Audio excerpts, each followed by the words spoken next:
Good day mga boss. So welcome nga pala ng RRC Backyard. So ngayon po ay mag-update tayo sa ating mga inahin na sinalang ng mga nakaraang araw. Bali, lahat po sila ay nangitlog na.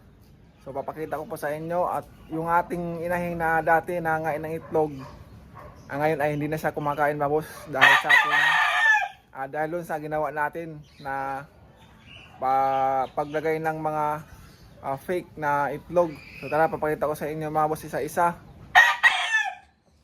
Bale pala itong ating sariling palahi na to ay meron ng 4 na itlog to mga boss. Ayan o, kung titingnan nyo.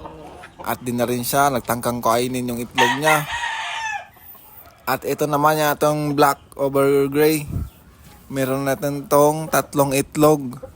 So ayan, 5 na sana to no, kasi napabayaan ko yung 2, nabasag.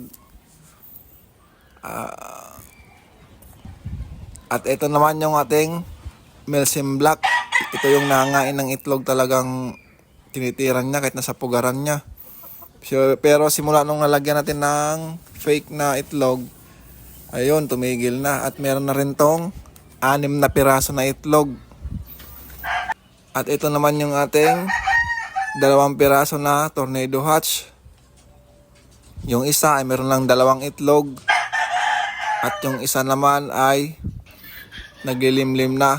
Bali 12 piraso yung nililimliman niya mga boss. Bali ang 2 piraso nito ay galing doon sa isang tornado hatch, isinama ko na. Kaya 12 piraso yung nililimliman niya.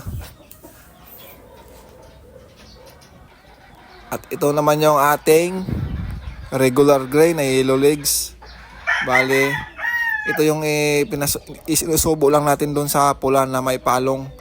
Bali ito naman ay may 11 itlog. Tingnan nyo naman mga boss kung saan siya lang itlog, sa may lagayan ng tubig. So yun lang.